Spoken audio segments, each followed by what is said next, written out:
हाँ जी, नमस्कार। कैसे हैं आप सब लोग? मेहनत कर में आपका फिर से एक बार हार्दिक स्वागत है।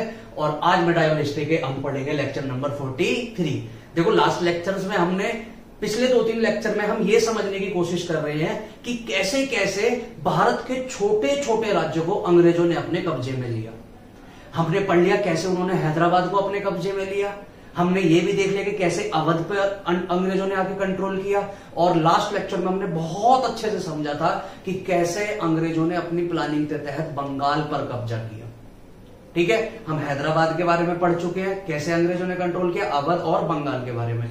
मराठों के बारे में हम इससे पहले मराठा साम्राज्य के बारे में पूरा पढ़ चुके हैं कि कैसे मराठा साम्राज्य में जो अंतिम पेशवा रहे उनको अपने कंट्रोल में करके अंग्रेजों ने पूरे मराठा साम्राज्य पर कंट्रोल कर लिया, अपने कब्जे में ले लिया। आज हमें पढ़ना है कि पंजाब वाले एरिया को अंग्रेजों ने कैसे जीता। ठीक है, बड़ा ही इंटरेस्टिंग, इसकी पूरी इतिहास बड़ा इसका इंटरेस्टिंग है और यहां से क्वेश्चंस भी पूछे जाते हैं। ठीक है, तो आज हमें पढ़ना है कि पंजाब पर अंग्रेजों ने कैसे अधिकार किया। चलो जी, करते हैं शुरू। ठीक है, तो पंजाब के बारे में मैं आपको पीछे से शुरू से बताता हूं सो दैट आपकी पकड़ बड़ी मजबूत हो जाए इस वाले इतिहास पे। ठीक है, देखो, सबसे पहले हम पंजाब के बारे में पढ़ना शुरू करते हैं। पंजाब में 10 सिख गुरु हुए। कितने सिख गुरु हुए जी? 10 सिख गुरु। ठीक है, सबसे पहले सिख गुरु थे गुरु नानक देव। गुरु नानक देव। दूसरे गुरु हुए गुरु अंगद। गुरु अंगद जी। तीसरे गुरु हुए गुरु रामदास। गुरु रामदास। रामदास जी लिख लेते हैं। चौथे गुरु हुए गुरु अमरदास जी। गुरु अमरदास जी। पांचवें गुरु हुए गुरु अर्जुन देव। गुरु अर्जुन देव।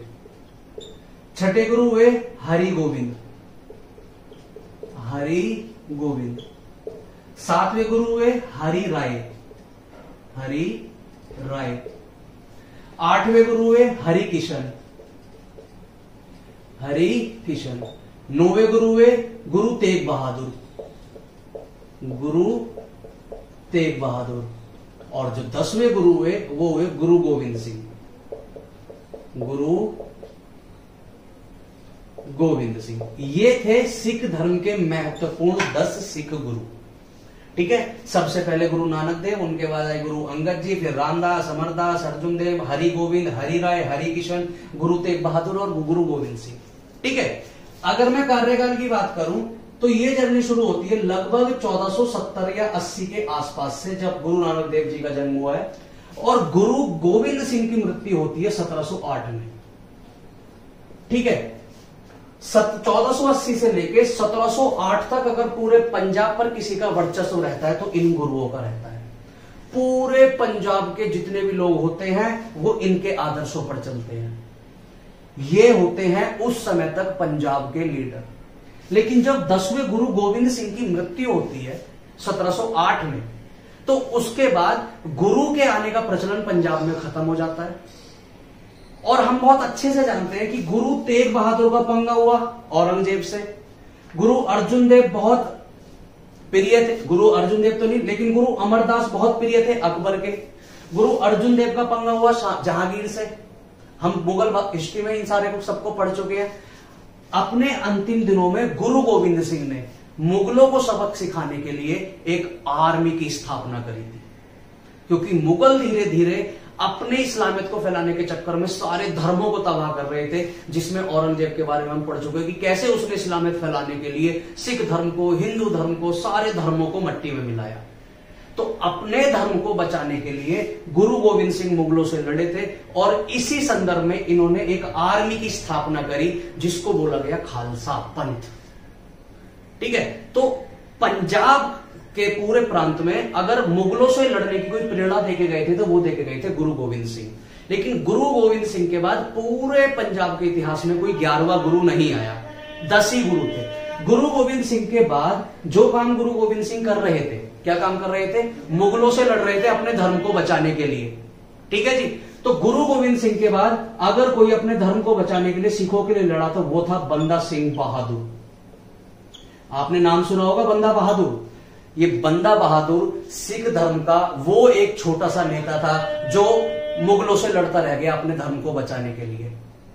लेकिन बंदा सिंह बहादुर के साथ जो सिख धर्म के बड़े बड़े अनुयायी थे वो इसके साथ नहीं जुड़े हुए थे। कारण क्या था कि बंदा सिंह बहादुर पंजाब की गरीब जनता के लिए लड़ता था। तो अमीरों को लगता था ये गरीबों की बात सुन रहा है, हमारी तो सुनेगा नहीं, हम इसका साथ क्यों दें। तो बहुत बड़ी कम्युनिटी में बंदा सिंह बहादुर का साथ नहीं दिया और मुगलों ने इसे पकड़ा और इसे मार दिया। बंदा सिंह बहादुर की भी क्या कर दी गई, मृत्यु। तो आपको कालक्रम समझ आ रहा है, हायरार्की समझ आनी चाहिए, हिस्ट्री में तभी मजा है, इससे पहले हिस्ट्री में मजा नहीं है। ठीक है, तो अंग्रेजों ने कैसे जीता वो तो बहुत बाद की बात है, पहले उससे पहले हमें पता होना चाहिए। आपने सबने देखा होगा कि पंजाब में सिख गुरु होते हैं, ये 10 गुरु होते हैं। आपने बंदा सिंह बहादुर का नाम सुना होगा, ये कौन था, तो गुरु गोविंद सिंह की मृत्यु के बाद जो सिखों के लिए लड़ा वो था बंदा सिंह बहादुर, जिसको बाद में मुगलों ने पकड़ के मार दिया। अब होता क्या है, जब बंदा सिंह बहादुर की मृत्यु हो गई और गुरुओं का प्रचलन आना बंद हो गया, तो पूरा पंजाब छोटे छोटे छोटे छोटे ग्रुप में बट गया। किन में बट गया जी, ग्रुप में। ऐसे कोई भी साम्राज्य समुदाय बढ़ जाते हैं ना आपस में कि तुम एससी, हम एसटी, तुम ओबीसी, तुम ब्राह्मण, ऐसे बढ़ जाते हैं। तो ऐसे ही गुरु गोविंद सिंह की मृत्यु के बाद पूरा पंजाब साम्राज्य छोटे छोटे समुदायों में बट गया, जिन समुदायों को बोला गया मिशन। क्या बोला गया जी, मिशन। तो मैं मिटाता हूं, ये आपको समझ आ गया। ठीक है, सारा समुदाय, पूरा पंजाब समुदाय छोटे छोटे मिशनों में बट गया। मिशन, इन्हें हम बोल सकते हैं समुदाय, ग्रुप, छोटे छोटे ग्रुप में बट गया।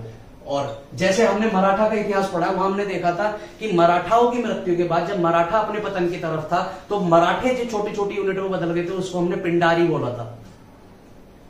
ऐसे पंजाब के समुदाय जो छोटे छोटे ग्रुप में बदले उनको हमने बोला मिशन। ये बहुत सारे मिसल थे, लेकिन over the period of time, थोड़े समय बाद इन सारे मिसलों में एक मिसल बहुत पावरफुल बन गया और उसने बाकी सारे मिसलों को अपने कब्जों में ले लिया। और वो जो मिसल था, उस मिसल का नाम था सुकर चकिया मिसल।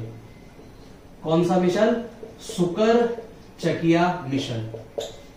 ठीक है, तो एक समुदाय ने बाकी सारे समुदाय को कंट्रोल किया। सेम वैसे अगर आप प्राचीन भारत के इतिहास पढ़ेंगे तो शुरू में 16 महाजनपद हुए, लगभग 16 महाजनपद हुए, लेकिन उन पूरे महाजनपद पर अकेले कंट्रोल किसने कर लिया, मगध ने, बिहार वाले एरिया ने। इसलिए जब हम प्राचीन भारत पढ़ते हैं, हम हरियंक वंश को, हम मौर्य डायनेस्टी वगैरह को पढ़ते हैं, तो हम देखते हैं उनका जो साम्राज्य था वो मगध की साइड था। सेम वैसे ही पंजाब में जब सिख गुरु की मृत्यु हुई तो उसके बाद पूरा संपूर्ण भारत जो पंजाब था वो बहुत छोटे छोटे समुदायों में बट गया। और कुछ समय बाद इन सारे समुदायों में सबसे बड़ा जो मिशन आ गया, सबसे ताकतवर जो मिशन बन गया, वो बन गया सुकर चकिया मिशन। और इसी सुकर चकिया के जो राजा बने वो थे राजा रणजीत सिंह। आपने सबने नाम सुना होगा राजा रणजीत सिंह का। पूरे पंजाब के इतिहास में सबसे महत्वपूर्ण राजा, राजा रणजीत सिंह। ठीक है, तो आपको समझ आया राजा रणजीत सिंह कैसे राजा बने हैं। सबसे पहले सिख गुरु आने शुरू हुए। जब 10वें सिख गुरु गुरु गोविंद सिंह की मृत्यु हुई तो उसके बाद गुरुओं का आने का प्रचलन समाप्त हो गया। उसके बाद बंदा सिंह बहादुर पंजाब के लिए लड़ा और उसके बाद धीरे धीरे पंजाब का पूरा साम्राज्य छोटे छोटे मिसलों में बट गया। एक समय बाद उन मिसल में सबसे ज्यादा ताकतवर जो मिसल हो गया वो था सुकर चकिया मिसल। और उस सुकर चकिया मिसल के जो राजा थे वो थे राजा रणजीत सिंह। राजा रणजीत सिंह गद्दी पर बैठते हैं 1801 में। गद्दी पर कब बैठे ये, 1801 में। अब देखिए राजा रणजीत सिंह जिन जिनों पंजाब के राजा थे, राजा रणजीत सिंह के बारे में लिखा जाता है कि संपूर्ण एशिया में अगर दूसरे नंबर की सबसे ताकतवर आर्मी थी तो वो थी राजा रणजीत सिंह की। पहले पूरे एशिया की अगर मैं बात करूं तो राजा रणजीत सिंह के समय अगर सबसे मजबूत आर्मी थी तो वो थी अंग्रेजों की। और अंग्रेजों के बाद संपूर्ण भारत में अगर किसी की सबसे ताकतवर, किसी की सबसे सुसंगठित सेना थी तो वो थे राजा रणजीत सिंह। अलग ही छवि थी राजा रणजीत सिंह की, जनता का बड़ा प्यार था, शासन बड़े अच्छे तरीके से इन्होंने किया। राजा रणजीत सिंह ने सारी पंजाब की जो आम जनता थी उसका भरोसा जीत के रखा। और यही कारण था कि अंग्रेज राजा रणजीत सिंह से पंगा लेने से कतराया करते थे। होता क्या है, इसके समय जब राजा रणजीत सिंह पंजाब की गद्दी पर बैठे थे उन दिनों अफगानिस्तान का जो राजा था उसका नाम था जमान शाह। क्या नाम था, जमान शाह। और क्योंकि आज का जो पाकिस्तान वाला पंजाब और अफगानिस्तान लगभग पास पास है, तो जमान शाह और राजा रणजीत सिंह में हो जाता है एक युद्ध। अब होता क्या है, अब इधर से अफगानिस्तान है, अफगानिस्तान से वो चल के जमान शाह आता है पंजाब, तो बीच में बहुत सारी नदियां पड़ती हैं। अब जमान शाह इतना बैल बुद्धि कि भाई इतनी बड़ी बड़ी तोपे तू नदियां पार करके कैसे लेके आएगा। तो जमान शाह ने अपने सारे सेनापतियों को ऑर्डर दिया कि सारे तोपों को हाथियों के ऊपर लादा जाए, और लादाने के बाद हाथी उसको नदी पार करके तोप को उस पार लेके चले जाएंगे। जमान शाह को बताया गया कि उस्ताद जी तुम्हारे पता नहीं तुम घास खाते हो रोटी, हमें तो यही समझ नहीं आ रहा, एक बात बताओ नदियों में से तोपे कैसे पार होंगी। जमान शाह ने बोला नहीं, पंजाब में जिन दिनों राजा रणजीत सिंह बैठा है उसे झुकाना बहुत जरूरी है और हम उससे युद्ध करेंगे। सारी तोपे हाथियों पर चढ़ा के इधर नदियों में पार करने के लिए भेज देता है, सारी की सारी इसकी तोपे गिर जाती हैं नदियों में। तब इसको अकल आती है, ले भैया मेरी तो प्लानिंग क्या रहेगी, बेकार रहेगी। और फिर जमान शाह की जो सेना होती है वो वापस लौट जाती है पंजाब पर बिना आक्रमण करे। अच्छा, ये बात पता चलती है राजा रणजीत सिंह को कि जमान शाह की सेना इसलिए वापस लौट गई है क्योंकि उसका सारी आर्टिलरी नदियों में गिर गई है। आप राजा रणजीत सिंह की इंसानियत देखिए कि वो अपने साइड से पूरा पैसा खर्च करके अपने लोगों को ऑर्डर देते हैं कि जितनी भी इनकी आर्टिलरी तोपे वगैरह मशीन में इसमें नदी में गिरी है, पॉसिबल है तो उन्हें नदियों में से निकाला जाए। उन्हें नदियों में से निकाला गया और निकालने के बाद उसे सुसुरक्षित अफगानिस्तान के राजा जमान शाह तक पहुंचाया गया। जब सारी तोपें जमान शाह के दरबार में पहुंची तो जमान शाह कह रहा है यार ये तो वही तोप है जो हमारी वहां पे गिर गई थी पानी में, ये हम तक किसने पहुंचाई। तो जमान शाह को बताया गया जिस पर आप आक्रमण करने जा रहे थे ना राजा रणजीत सिंह ने, उनकी इंसानियत देखिए कि उन्होंने आपकी गिरी हुई तोपों को खुद निकलवा के आप तक ही पहुंचा दिया, और एक आप थे कि आप उन्हें मारने जा रहे थे। जमान शाह ने बोला यार दुश्मन हो तो ऐसा हो, जैसे औरंगजेब के समय दुर्गादास राठौर थे। दुर्गादास राठौर ने औरंगजेब के पोते पोतियों को अपने बेटों की तरह पाला, जबकि औरंगजेब ने राजपूतों को क्या नहीं करा राजपूतों के साथ। अगर दुर्गादास राठौर चाहते तो औरंगजेब के पोती पोतियों को बहुत कट्टर व्यवहार कर सकते थे, लेकिन एक राजा एक दुश्मन की पहचान होती है कि वो अपने बराबरी वाले लोगों से लड़ता है, वो उनको कुछ नहीं बोलता जो आम आवाम है। ठीक है, और जमान शाह को लगता है कि यार सच में राजा रणजीत सिंह बड़ा काबिल राजा है, इंसानियत उसमें कूट कूट के भरी हुई है। और इससे प्रसन्न होके जमान शाह कोहिनूर का हीरा किसको दे देता है, राजा रणजीत सिंह। तो वो कोहिनूर का हीरा जो नादिर शाह भारत से लेके चला गया था कभी अफगानिस्तान ईरान वाले एरिया में, वो एक बार फिर दोबारा भारत में आ जाता है। कौन देता है, जमान शाह। किसको, राजा रणजीत सिंह को। अब देखो कोहिनूर के हीरे के भी अगर मैं एक बार पूरा अगर आपको पूरा रिवीजन करा दूं, खैर वो हमारा टॉपिक नहीं है लेकिन आपको आइडिया तो होना चाहिए। ये देखिए सबसे पहले हमारे यहां पर वंश थे काकतीय वंश, होशल वंश। अगर आपको पीछे ध्यान हो ये वंश उसके समय था अलाउद्दीन खिलजी के समय। सबसे पहले हमारा कोहिनूर का हीरा पाया गया इस वाले क्षेत्र में, हमारे दक्षिण भारत में। दक्षिण भारत से उस कोहिनूर के हीरे को लेके गया था मलिक काफूर। अगर आपको ध्यान हो तो ये शुरुआत में जब हम दिल्ली सल्तनत में अलाउद्दीन खिलजी को पढ़ रहे थे तब हमने देखा था अलाउद्दीन खिलजी का एक सेनापति था मलिक काफूर, जो दक्षिण भारत पर अटैक करता है और यहां से कोहिनूर के हीरे को ले जाता है दिल्ली सल्तनत में। मलिक काफूर के थ्रू वो चली जाती है खिलजी वंश पर। किस पर चली जाती है जी, खिलजी वंश। खिलजी वंश के बाद आती है वो, खिलजी वंश के बाद आया सैयद वंश, उन पे चला जाता है। सैयद वंश को मार के लोधी वंश गद्दी पर बैठ जाते हैं तो वो इनसे कोहिनूर का हीरा ले लेते हैं। लोधी के बाद भारत पर कब्जा हो जाता है मुगलों का। किसका, मुगलों का। और पूरे दिल्ली सल्तनत से वो कोहिनूर का हीरा जाता है फिर मुगलों पे। मुगलों में सबसे पहले कौन आया, बाबर। बाबर के बाद कौन आया, हुमायूं। हुमायूं के बाद कौन आया, अकबर। अकबर के बाद कौन आया, जहांगीर। जहांगीर के बाद शाहजहां। शाहजहां शाहजहां के बाद औरंगजेब। औरंगजेब के बाद इसका बेटा बहादुर शाह। बहादुर शाह। इसके बाद आया जहांदार शाह। जहांदार शाह के बाद आया था फर्रुख शेर, याद है ना आपको? अगर ना याद हो तो प्लीज इसको याद रखिए। और फर्रुख शेर के बाद आया था मोहम्मद शाह रंगीला बादशाह। यहां तक कोहिनूर का हीरा भारत के राजाओं पर रहा। ये जो मुगल बादशाह थे, सबसे पहले कोहिनूर का पाया गया दक्षिण भारत में। दक्षिण भारत से अलाउद्दीन खिलजी का सेनापति मलिक काफूर उसको लेके चला गया उत्तर भारत में। मलिक काफूर ने जाके वो अलाउद्दीन खिलजी को दिया। फिर खिलजी वंश का जब समाप्त हुआ, खिलजी वंश की जगह सैयद वंश आए थे, वो कोहिनूर का हीरा सैयदों पे आ गया। सैयदों के बाद वो लोधी वंश पे आ गया। लोधी को मार के मुगल भारत में आ गए। फिर बाबर, हुमायूं, अकबर, जहांगीर, शाहजहां, औरंगजेब, बहादुर शाह, जहांदार शाह, फर्रुख शेर, मोहम्मद शाह, जैसे जैसे राजा बदलते गए कोहिनूर के हीरे का भी प्रस्थान होता गया। अब जब मोहम्मद शाह गद्दी पर बैठा था तो आपको ध्यान हो भारत पर अटैक करने आया था नादिर शाह 1739 में। अगर आपको ध्यान हो, इसने अटैक कब किया था? 1739 में। 1739 में नादिर शाह से कोहिनूर का हीरा, ये मोहम्मद शाह से कोहिनूर का हीरे लेके चला गया था नादिर शाह। और नादिर शाह के इसी में करते करते नादिर शाह के बाद बहुत सारे राजा है। उसके बाद एक राजा आया जमान शाह, जिसके बारे में भी हम पढ़ रहे थे। और जमान शाह ने वो कोहिनूर का हीरा दे दिया रणजीत सिंह को। समझे? ये है, देख लो, एक अच्छा खासा इंसान नहीं घूमता इतनी जगह जितना कोहिनूर का हीरा घूम रहा है। अभी हम आगे पढ़ेंगे। इन पंजाबों से फिर लेके चले गए थे अंग्रेज। अगर आपको आगे देखना हो तो राजा रणजीत सिंह के बाद अगले जो राजा आए वो आए खड़क सिंह। ठीक है, खड़क सिंह के बाद आए नौनिहाल सिंह, नौनिहाल सिंह, और नौनिहाल सिंह के बाद आए थे शेर सिंह। और इन शेर सिंह से, ये जो शेर सिंह है, इनसे अंग्रेजों का एक बहुत ही कुशल सेनापति चार्ल्स नेपियर, अभी हम आगे पढ़ेंगे, चार्ल्स नेपियर अटैक करता है शेर सिंह पे और शेर सिंह से कोहिनूर का हीरा ले जाके दे देता है अपने गवर्नर लॉर्ड डलहौजी को। आपने लॉर्ड डलहौजी का नाम सुना होगा। और लॉर्ड डलहौजी उस कोहिनूर के हीरो को पहुंचा देता है कहां पर? इंग्लैंड में। This is the whole journey of Kohinoor का हीरा। ऐसे घुमा है कोहिनूर का हीरा। और आज वो कहां है? इंग्लैंड में।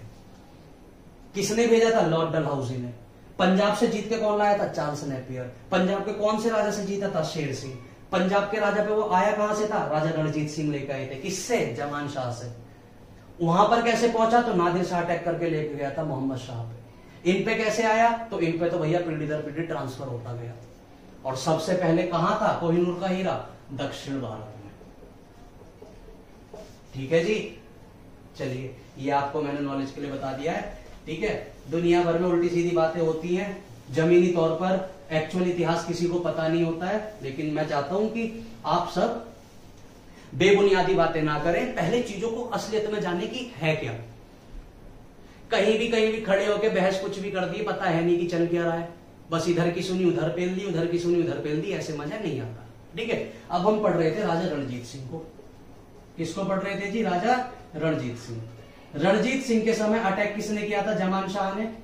और जमान शाह से ने जब अटैक किया तो अटैक नहीं कर पाया और राजा रणजीत सिंह की इंसानियत को देखते हुए कोहिनूर का हीरा इनको लौटा दिया।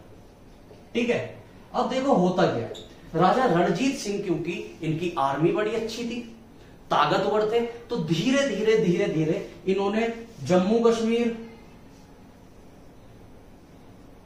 जो ये वाला एरिया है, इस पे इन्होंने पूरे पे कब्जा कर लिया। ये वाला एरिया इनके कब्जे में ही था। धीरे धीरे धीरे धीरे जो हमारे राजा रणजीत सिंह थे वो इधर की साइड बढ़ने लगे। और ये बात अंग्रेजों को बिल्कुल पसंद नहीं आने वाली थी कि कोई भी राजा हमारे लिए ऐसी सिरदर्दी करे जो धीरे धीरे हमारे जीते हुए साम्राज्य पर पैर पसारने शुरू करे। और धीरे धीरे धीरे धीरे राजा रणजीत सिंह इधर की तरफ बढ़ रहे थे। और अंग्रेज जानते थे कि राजा रणजीत सिंह के पास एक आर्मी अच्छी है, अगर उसको नहीं रोका गया तो करते करते करते करते वो हमारे लिए मुसीबत बन सकते हैं। इसलिए आप देखेंगे यहां पर एक नदी पड़ती है सतलज। कौन सी नदी? सतलज नदी, या सतलुज भी बोलते हैं। ठीक है, 1709 में, 1709 की बात है, 1709 कह रहा हूं, 1809 की बात है। 1809 की यह बात है कि 1809 में अंग्रेजों का एक सेनापति होता है, जिसका सेनापति नहीं, काफी मेटकॉफ, अंग्रेजों की तरफ से एक इंसान को भेजा जाता है जिसका नाम होता है चार्ल्स मेटकॉफ। और चार्ल्स मेटकॉफ जाता है और जाके संधि करता है राजा रणजीत सिंह से। राजा रणजीत सिंह से कब संधि कर रहा है? 1809 में, और ये गद्दी पर बैठे कब है? 1801 में, जस्ट 8 साल बाद। और चार्ल्स मेटकॉफ जाके राजा रणजीत सिंह से बोलता है कि ये जो सतलज नदी है, इससे पश्चिमी वाला जो क्षेत्र है उस पर आपका कंट्रोल रहेगा, और सतलज से जो पूर्वी वाला जो एरिया है उस पर हमारा मतलब अंग्रेजों का कंट्रोल रहेगा, और आप सतलज नदी से इधर की साइड बिल्कुल नहीं आएंगे। क्यों करा अंग्रेजों ने ऐसी संधि? क्योंकि अंग्रेज जानते थे कि राजा रणजीत सिंह को रोकना बहुत जरूरी है, अगर उन्हें नहीं रोकना गया तो भारत में धीरे धीरे अपना अधिकार दिखाने लगेंगे। इसलिए राजा रणजीत सिंह को रोकने के लिए 1809 में अंग्रेजों ने एक संधि करी, जिस संधि को करने कौन गया था? Charles Metcalfe. अब सवाल आता है कि राजा रणजीत सिंह को यह बात क्यों माननी पड़ी? राजा रणजीत सिंह जानते थे कि यदि हमने अंग्रेजों की बात नहीं मानी तो अंग्रेज हमसे पावरफुल हैं। अगर युद्ध की स्थिति बनती है तो 110% अंग्रेज जीतने थे। और दूसरा, उन दिनों पूरे भारत में अंग्रेजों का अच्छा खासा वर्चस्व हो चुका था, क्योंकि हैदराबाद उन्होंने खत्म कर दिया था, पूरा मराठा जीत लिया, बंगाल वगैरह सबको जीत चुके थे। और धीरे धीरे अब वो पंजाब की तरफ इसलिए बढ़ रहे थे क्योंकि पंजाब 5 नदियों का राज्य है, झेलम, चेनाब, रावी, सतलज, ब्यास। ये बहुत बड़ी 5 ऐसी नदियां हैं जहां पंजाब की जमीन आप देखिए कितनी उपजाऊ है। कारण क्या है? क्योंकि 5 नदियों का जो राज्य है वो पंजाब है। आब हम उसको बोलते हैं, आब। जो 2 नदियों के बीच का जो एरिया होता है ना, उसको आब बोला जाता है। 2 नदियों के बीच के एरिया को आब बोलते हैं। और पंजाब में कितनी नदियां हैं? 5। इसलिए इसका नाम क्या है? पंजाब। पंजाब मतलब 5 नदियों के बीच का एरिया। ठीक है, तो अगर आपको ये चीज समझनी होगी क्यों अंग्रेज पंजाब पर अटैक करना चाह रहे थे, क्यों? क्योंकि अंग्रेज की जमीन बहुत उपजाऊ थी, वहां पर उपज बहुत अच्छी थी, फसल बहुत अच्छी थी, और अंग्रेजों का तो सिर्फ और सिर्फ एक ही आइडियोलॉजी थी, मुनाफा। जहां से उन्हें मुनाफा हो सकता था वो वहां पर जाकर अटैक करते थे। तो राजा रणजीत सिंह को यह समझौता इसलिए मानना पड़ा क्योंकि राजा रणजीत सिंह जानते थे कि अंग्रेजों से लड़ना संभव नहीं है। अच्छा, अंग्रेज भी जानते थे कि जैसे ही राजा रणजीत सिंह की मृत्यु होगी उसके बाद देखते हैं कैसा राजा आएगा।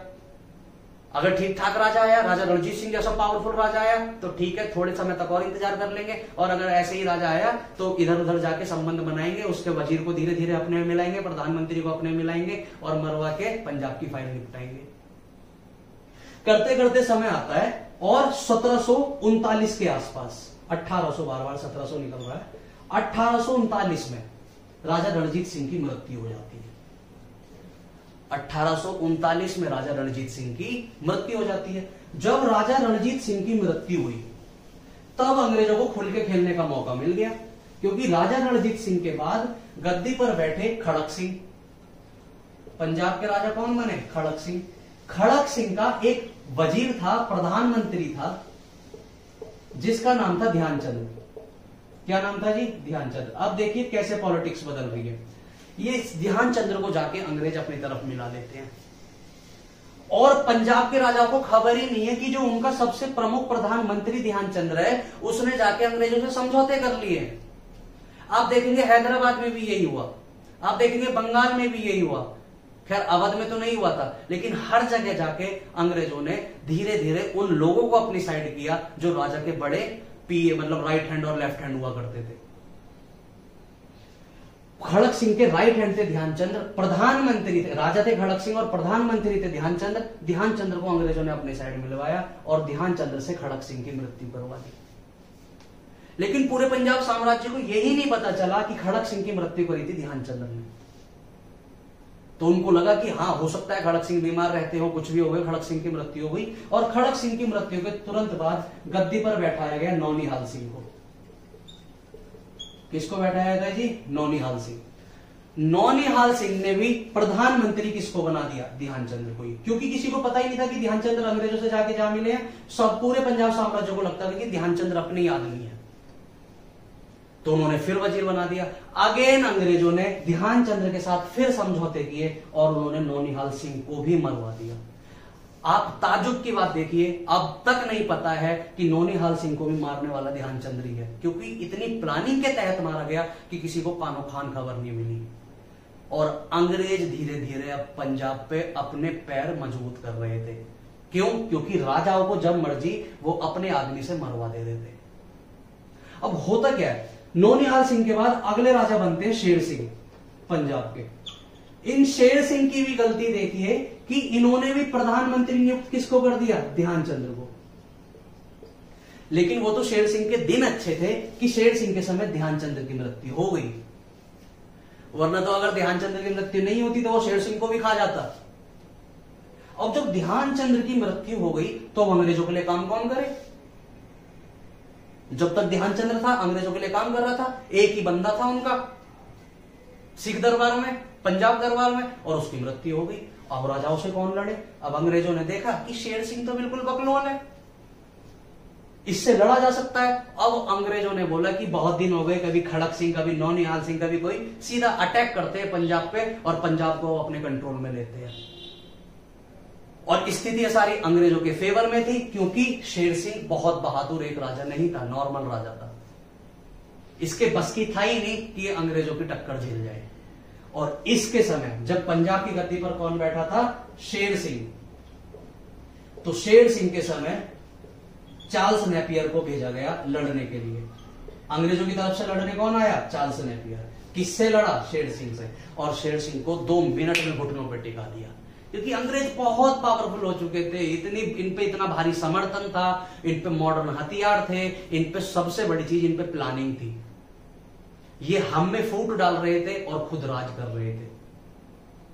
ठीक है। और चार्ल्स नेपियर अटैक करता है शेर सिंह पे, और शेर सिंह पे अटैक करने के बाद पंजाब की जो आर्मी होती है, जिस आर्मी को कभी गुरु तेग बहादुर बना के गए, गुरु गोविंद सिंह बना के गए थे, उसको मुंह की खानी पड़ती है और फाइनली अंग्रेज जीतते हैं। और यही चार्ल्स नेपियर कोहिनूर का हीरा शेर सिंह से लेके चला जाता है। चार्ल्स नेपियर को लड़ने भेजा था लॉर्ड डलहौजी ने। उन दिनों 1848 की बात है, ये कब की बात है? 1848। 1848 में जो भारत का जो वायसराय तो नहीं, गवर्नर जनरल जो था वो था लॉर्ड डलहौजी। लॉर्ड डलहौजी ने चार्ल्स नेपियर को जिम्मेदारी दी कि तू जा और पंजाब के राजा शेर सिंह को मार और पंजाब पर कंट्रोल कर, पंजाब की जितनी अपार धन दौलत है उसको लूटो और उन पे जो सबसे कीमती कोहिनूर का हीरा है उसको लेके आ। चार्ल्स नेपियर लेके आता है और लॉर्ड डलहौजी को लाके दे देता है कि हुजूर लीजिए। और लॉर्ड डलहौजी उसे कहां भेज देता है? इंग्लैंड। और इंग्लैंड की रानी पे भैया कोहिनूर का हीरा चला जाता है और आज जब से लेके आज तक वो भारत में, वो इंग्लैंड में ही है।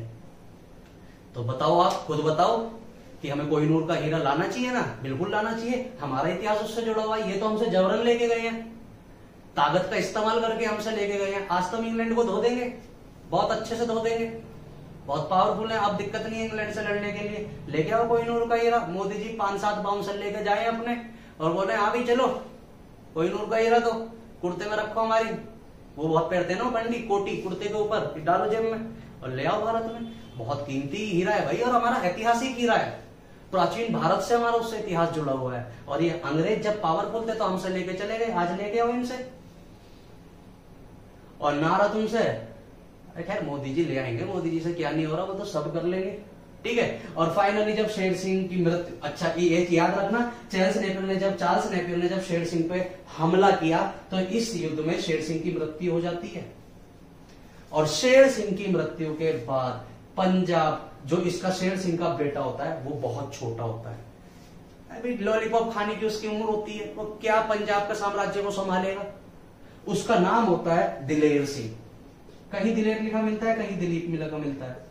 दिलीप सिंह या दिलेर सिंह। अब ये इतना छोटा होता है कि ये पंजाब की गद्दी को संभाल ही नहीं सकता।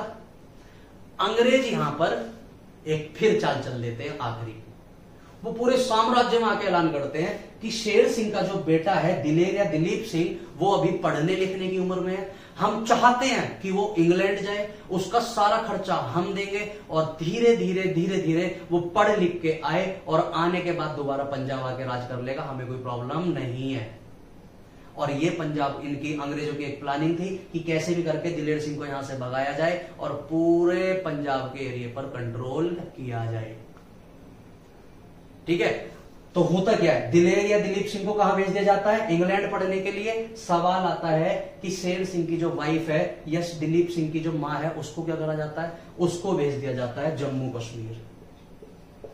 कहां भेज दिया जाता है? जम्मू कश्मीर में उनको एक बढ़िया सा महल रहने के लिए दे दिया जाता है, 4-5 स्कॉर्पियो, बढ़िया से बाउंसर वाउंसर, टीवी एलसीडी लगा के मेकअप श्रृंगार का सामान करने का सब दे दिया जाता है। और इनसे बोला जाता है कि आप जम्मू कश्मीर जाएं, हर महीने आपको पेंशन के रूप में आपके खर्चे के लिए जो भी आपको पिज्जा बर्गर खाना है आपको पैसे मिलते रहेंगे, आप आराम से जम्मू कश्मीर में जाके बैठे, पंजाब को चलाएंगे हम। और इस तरह पूरे पंजाब को कंट्रोल कर लिया अंग्रेजों ने। ठीक है जी, समझ आया कैसे पंजाब? अंग्रेजों की बहुत ही तगड़ी प्लानिंग थी। ठीक है, तो आज की क्लास में हमने समझ लिया कि कैसे पंजाब को हड़पा था अंग्रेजों ने। कल की क्लास में अब हम कर्नाटक और हैदराबाद, कर्नाटक और मैसूर के बारे में पढ़ लेंगे और फिर हमारी मेडाइवल हिस्ट्री फाइनली खत्म हो जाएगी। 44-45 लेक्चर लगे, फिर हमारी शुरू होगी मॉडर्न हिस्ट्री। ठीक है जी, चलिए, थैंक यू।